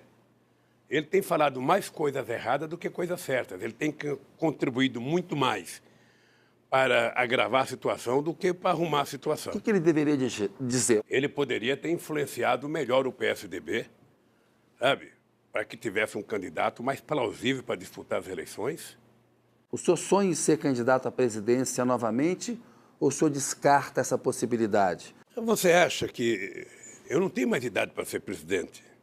Eu, quando chegar às eleições, eu vou estar com 76 anos de idade. Agora, o que eu vejo? Eu vejo nos Estados Unidos gente de 80 anos querendo ser candidato, gente de 82 aí. Então, o Lula está fora do jogo? Veja, eu posso dizer para você uma coisa. Se depender, sabe, do que eu penso hoje, o Lula não é mais candidato a presidente da República. Tem muita gente nova para ser candidato no meu lugar. Sabe? Eu não posso ser um candidato, sabe, se eu não tiver 100% de energia, 100% de saúde e disposição. Se eu tiver com uma força que eu estou hoje, parecendo um jovem de 70 com energia de 30, sabe? Quem sabe? Sua saúde está boa? A cabeça está boa? Estou bem. Graças a Deus eu estou bem. Eu estou aqui, eu me preparo. Você sabe que eu sou um cara que leio muito, assisto muita coisa de política, e você sabe que eu tenho uma missão de vida agora. Além de lutar para que o povo brasileiro possa recuperar o direito de ser feliz, para o povo voltar a sonhar com esse país, eu, efetivamente, quero provar a minha inocência. A minha questão de fé é provar a minha inocência. Sabe? Porque a dona Lindu não merece que o filho dela esteja passando o que está passando por conta das mentiras contadas contra mim. Presidente, o que mudou no seu modo de ver ficar mais de um ano preso? E qual foi o momento mais difícil? Eu, na verdade, que não tive muitas discussões antes de vir para cá. Eu tive muita gente que achava que eu deveria sair do Brasil, muita gente que achava que eu deveria ir para a embaixada. E eu, em função de eu ter sido presidente da República, em função, sabe, de eu ser quem eu sou na relação que eu tenho com a sociedade, eu achei que eu não poderia me permitir ser um fugitivo ou ser um exilado. Eu resolvi, eu vou para o meu país, é lá em Curitiba que eles me querem, eu vou para lá. Por isso tomei a decisão, estou muito tranquilo aqui. Eu te digo todo santo dia, não acredito que o Moro e que o juiz que me julgaram durmam com a consciência tranquila que eu durmo. Não acredito. Me preparo muito. Às vezes você vê eu bravo assim, mas eu não tenho ódio, não. Eu tenho muita tranquilidade, sabe, porque eu sei o que está acontecendo nesse país. e vou brigar para que os setores progressistas da sociedade voltem a governar esse país. Não é possível a gente conviver com a quantidade de mentira que nós estamos convivendo. E aí envolve a questão da Venezuela. Veja, a questão da Venezuela nós resolvemos, ou seja, você pode... Coloca os países da América do Sul para resolver. Olha, imagina se você é presidente do Brasil e eu me proclamo candidato a presidente da República.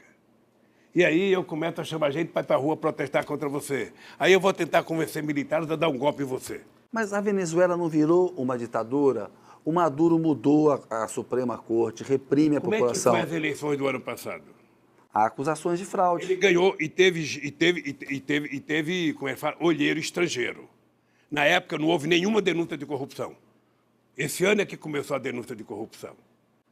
Quem é que governa o Congresso? É a oposição. O senhor acha que o Maduro consegue ficar no poder até 2024? Eu não acho que ele deva ficar.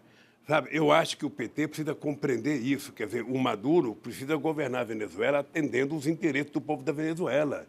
Sabe? Você não pode conviver com uma inflação de 1 milhão por cento, você não pode conviver com a inflação, com um país sem abastecimento. Isso eu discutia no tempo que o Chaves era vivo. Sabe? Agora, não dá para a gente adotar como política de que se tal país não está bem, eu vou lá e invado. Se tal país não está bem, eu vou lá e invado. Se tal país não está bem, olha, que história que é essa? Presidente. É preciso que a gente respeite a autodeterminação de cada cidadão. Presidente, quantos livros o senhor leu na prisão e qual o livro mais impressionou o senhor? Eu li muitos livros, eu não lembro quantos agora, mas eu li mais muito. De 40? Posso te dizer que eu li mais do que eu li na vida inteira. Tá? Eu te digo que um livro que me impressionou pelo que estamos vivendo hoje no mundo foi esse do petróleo. Sabe? Esse livro, ele me impactou profundamente. Sabe? Presidente, netos do senhor sofrem bullying na escola, filhos do senhor e o senhor são atacados nas redes sociais. Eu gostaria de saber o que o senhor tem a dizer para essas pessoas que odeiam o senhor e desejam tanto mal ao senhor.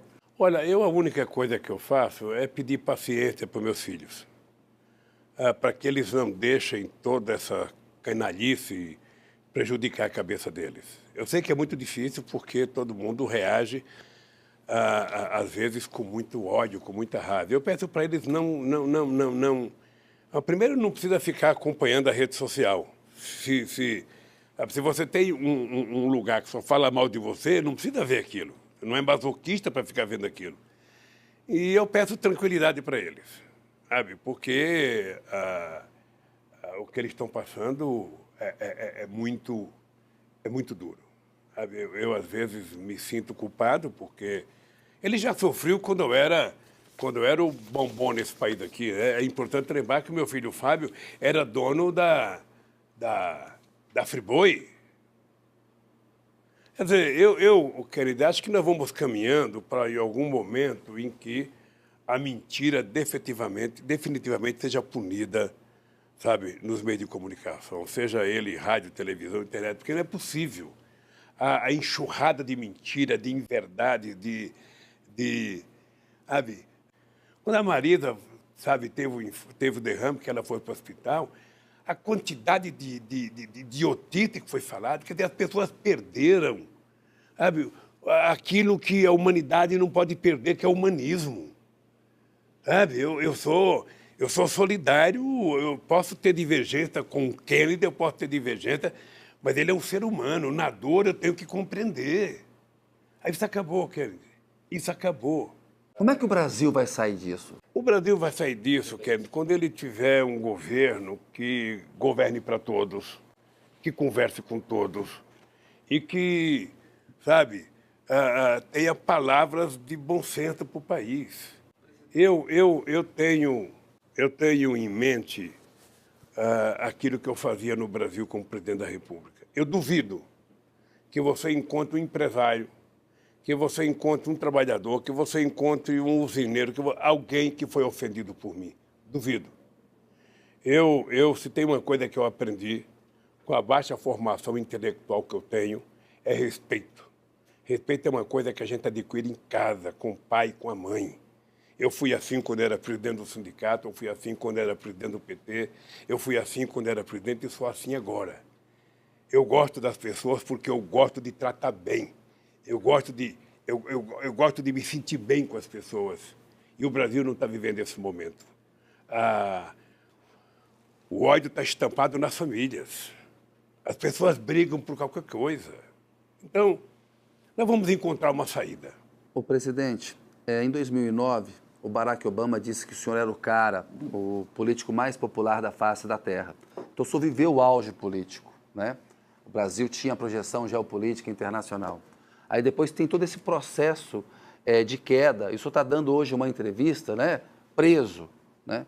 Como é que o senhor trabalha isso na sua cabeça? Olha, primeiro, eu jamais imaginei estar aqui onde estou.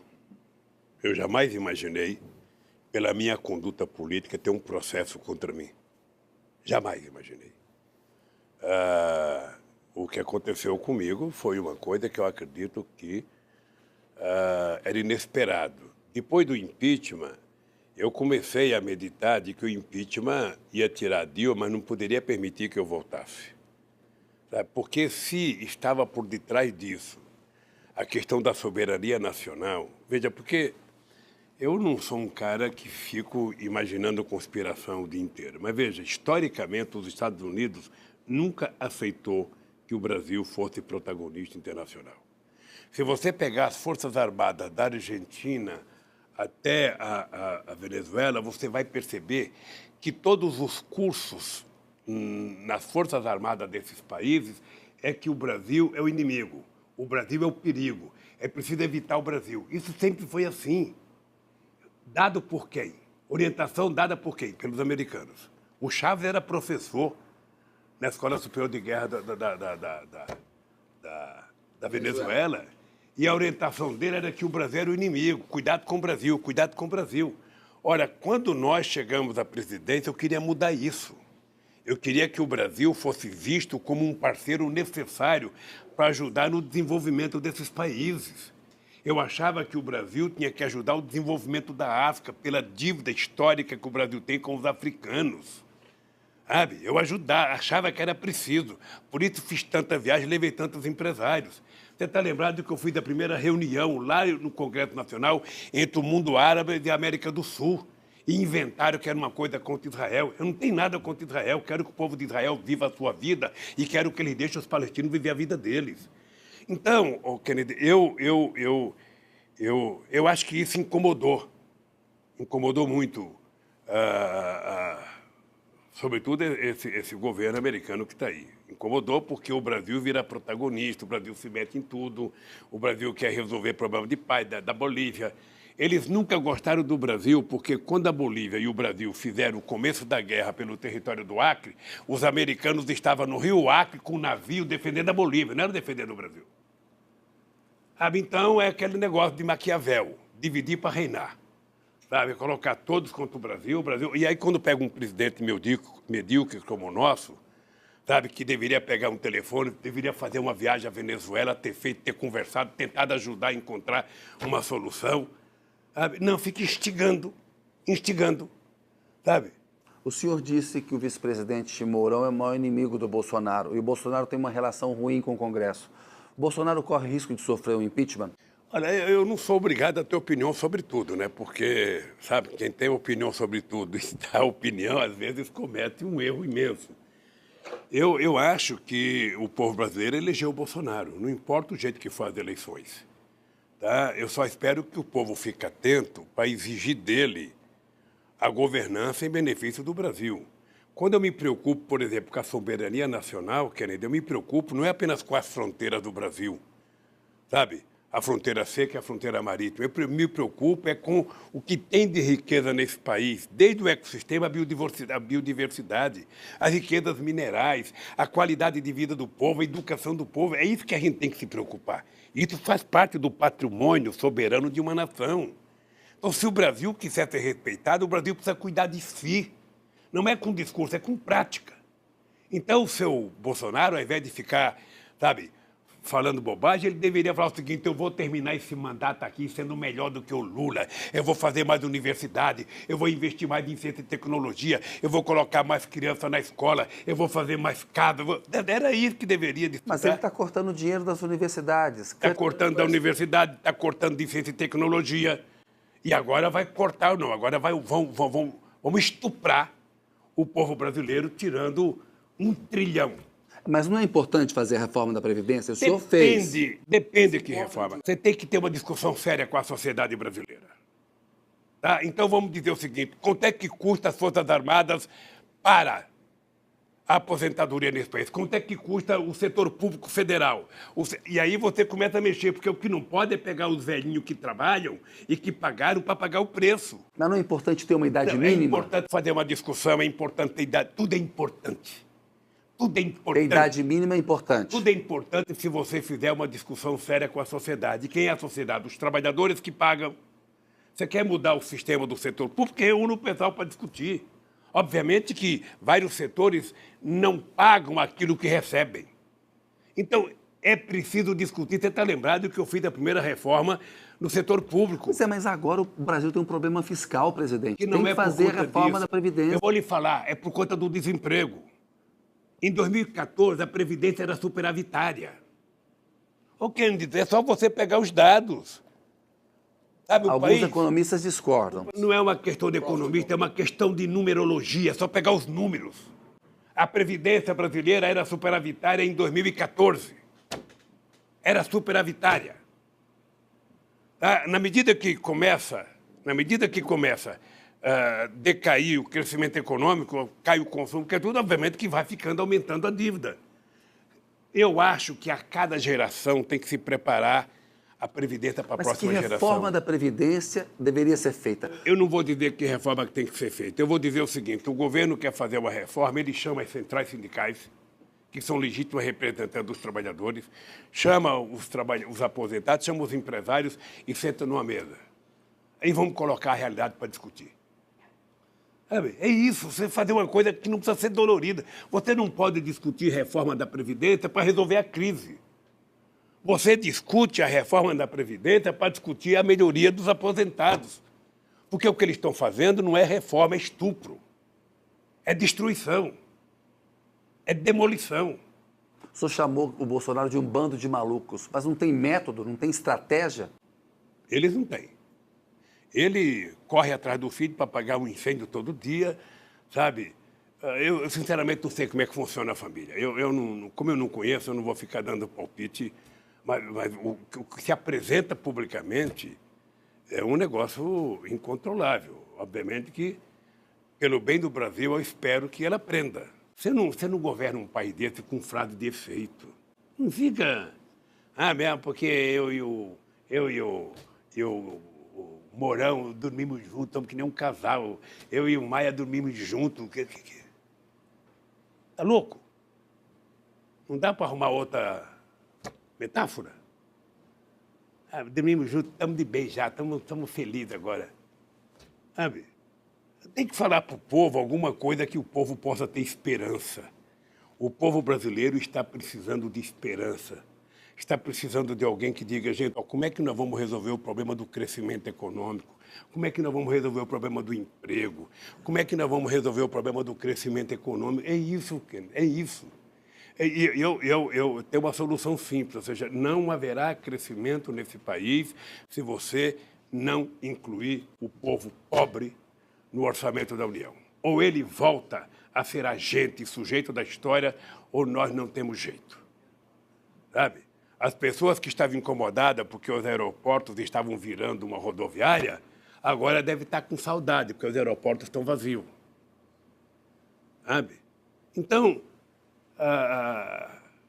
e depois é o seguinte: o Bolsonaro ganhou as eleições, acabou as eleições, ele precisa parar, sabe, de governar por seus milicianos, precisa governar para o povo brasileiro. Governar para os seus milicianos? Porque tudo que faz aparece miliciano para cá, miliciano para lá, miliciano não sei aonde, miliciano não sei aonde, miliciano arruma emprego.